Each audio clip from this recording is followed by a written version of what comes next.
Friends, welcome back to our channel. ఇవాళ weekend స్పెషల్గా తలకాయ కూర చేసి చూపించబోతున్నాను. ఈ తలకాయ కూర చేయడం చాలా ఈజీ అండి. టేస్ట్ మాత్రం స్పైసీగా సూపర్ టేస్ట్తో అదిరిపోతుంది. సో మరి లేట్ చేయకుండా తలకాయ కూర ఎలా చేయాలో ఇప్పుడు చూద్దాం.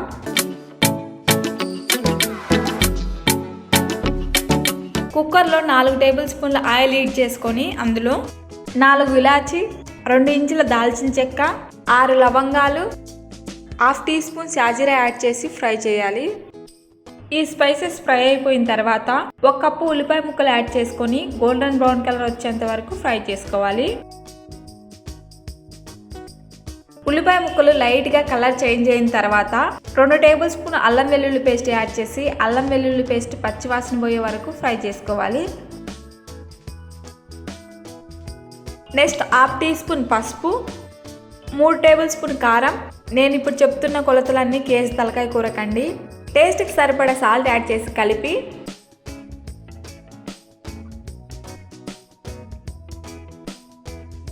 అందులో క్లీన్ చేసి పెట్టుకున్న 1 కేజీ తలకాయ కూరని యాడ్ చేసి కలుపుకోవాలి.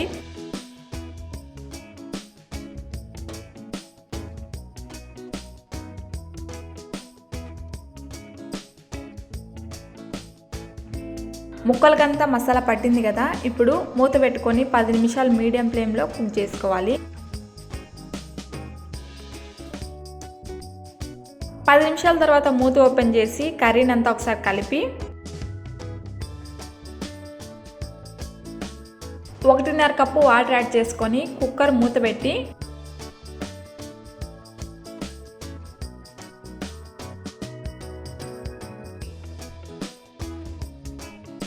4 విజిల్స్ వచ్చేంత వరకు కర్రీని కుక్ చేసుకోవాలి.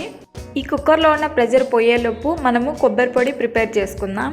కొద్దిగా కొబ్బరి తీసుకొని ఇలా మంట పైన కొబ్బరిని కాల్చుకోవాలి. ఇలా కాల్చుకున్న కొబ్బరిని ముక్కలుగా చేసుకొని మిక్సీ జార్లో యాడ్ చేసి మెత్తటి పౌడర్ లాగా గ్రైండ్ చేసుకోవాలి. ఇలా చేస్తే కూరకి మంచి టేస్ట్ ఫ్లేవర్ వస్తుందండి. కుక్కర్లో ఉన్న ప్రెషర్ అంతా పోయింది. ఇప్పుడు కుక్కర్ మూత ఓపెన్ చేసి కర్రీని కలుపుకోవాలి.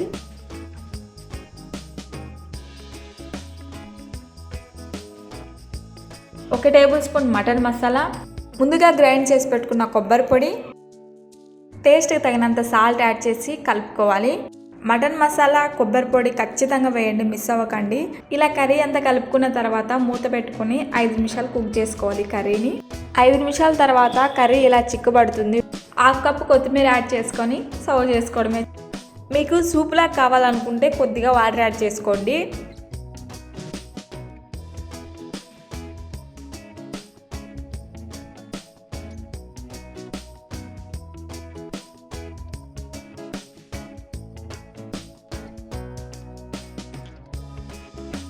చూసారు కదా ఎంత ఈజీన తలకాయ కూర. టేస్ట్ మాత్రం సూపర్ ఉంటుందండి. అసలు ఈ సండేకి ఏదైనా స్పైసీగా తినాలంటే ఈ రెసిపీని తప్పకుండా ట్రై చేయండి. దీని కాంబినేషన్ వచ్చి చపాతీ, రోటీ, సంగటి, ఆ రైస్ ఎందులోకైనా సూపర్గా ఉంటుందండి. సో మీరు కూడా ఇంట్లో ఒకసారి ట్రై చేసి సండేకి మీకు ఎలా వచ్చిందో కామెంట్ సెక్షన్లో కామెంట్ చేయండి. Please subscribe our channel. మా ఫేస్బుక్ పేజ్ని, ఇన్స్టాగ్రామ్ని ఫాలో అవ్వండి. ఇంకొక రెసిపీతో మళ్ళీ కలుద్దాం. అంతవరకు enjoy your food, enjoy your life. Bye bye.